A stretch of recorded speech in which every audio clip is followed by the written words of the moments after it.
Bonjour, je m'appelle Flavia Purdella, je suis coordinatrice à la liaison anti-prohibitionniste. Nous, on est financé en promotion de la santé par la COCOF et on travaille vraiment sur les politiques alternatives à la prohibition des drogues qui a été instaurée en Belgique le 24 février 1921.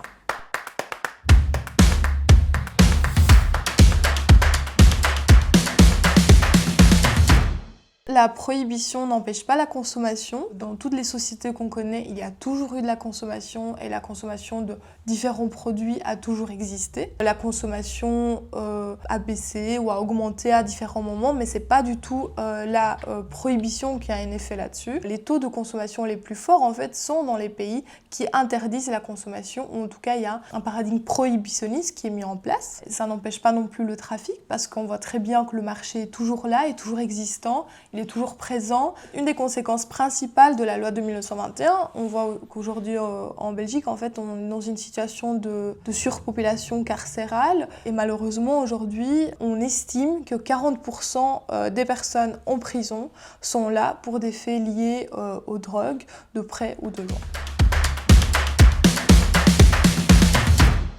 Alors non, la loi ne protège pas du tout la population, au contraire, elle ne participe qu'à générer des problèmes de santé publique. Les personnes usagères sont obligées à consommer finalement dans la clandestinité. Il est difficile d'avoir des informations éclairées ou objectives sur les différents produits, de savoir exactement ce qu'il y a dans les produits. Aujourd'hui en Belgique, vu qu'on se situe plutôt dans un volet sécuritaire et répressif, la réduction des risques et la prévention sont vraiment sous-financées et c'est surtout la sécurité qui est financée et l'assistance, c'est ce qui permet en fait de intervenir après que les dommages aient eu lieu.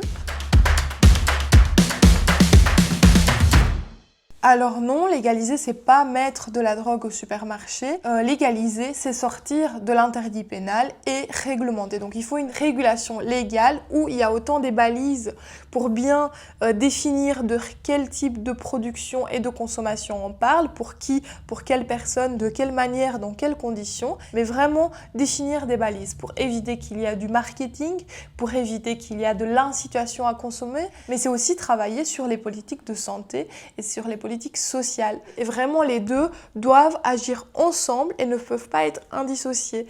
Il ne faut pas seulement travailler et réfléchir à la criminalisation des produits, mais aussi réfléchir à la criminalisation de la pauvreté et investir davantage dans les politiques sociales et de santé, offrir la possibilité aux personnes d'avoir un accès au logement, au marché de l'emploi, etc.